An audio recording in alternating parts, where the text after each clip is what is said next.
Trade has been around since the beginning of civilization and is one of the oldest branches of economics. Ancient civilizations and people understood how important it was to trade with others. Trade has been documented all over the world in places like the Americas, the Roman Empire, and the Greek Empire. The Silk Road, which connected East Asia with the Mediterranean Sea, was used from around 130 BC to the late 1490s. Christopher Columbus discovered the Americas by trying to find a shorter trade route to India besides sailing down past South Africa. Civilizations traded anything from knowledge to dyes to crops to furs and meat, and unfortunately enslaved people. The United States has over 230 trading partners from all over the world. Our major trading partners, which receive over 60% of our imports from, are India, France, Saudi Arabia, the United Kingdom, South Korea, Germany, Japan, Mexico, Canada, and China. China is our biggest partner. In fact, more than likely, something in the room you are in, or even within arm's reach of you, is made and produced in China.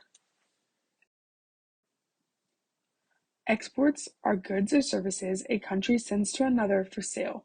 Services a country can export are things like tourism and education. Some of the major goods the U.S. exports are machinery, mainly computers, that make up 12.8% of our total exports. Vehicles make up 7.8%, medical equipment makes up 5.8%, aircrafts and spacecrafts make up roughly 5.7%, and pharmaceuticals make up about 3.8% of our total exports.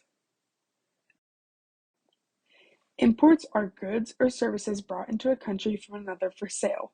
In 2019, the U.S.'s major imports were vehicles, which were valued around $178 billion, crude petroleum, which is an ingredient used to make gasoline and was valued at $123 billion, and broadcasting equipment, which came in at around $81.8 billion.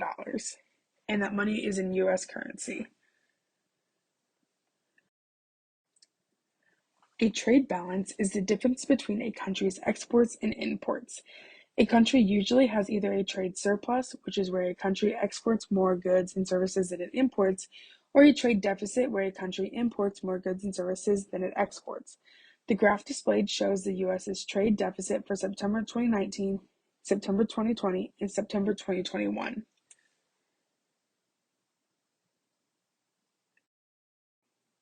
The U.S. has been in a trade deficit for goods since 1970.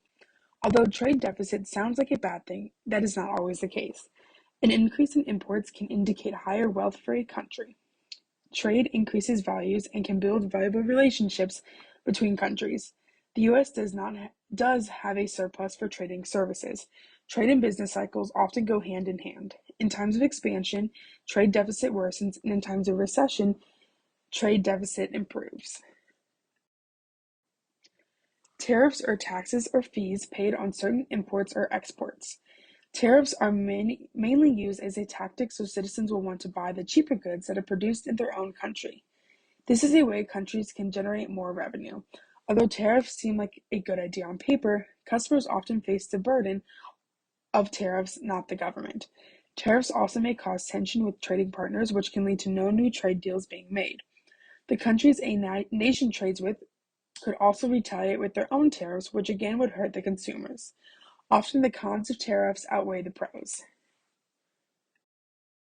Listed here are the sources I used for my slideshow presentation on international trade for Econ 1015.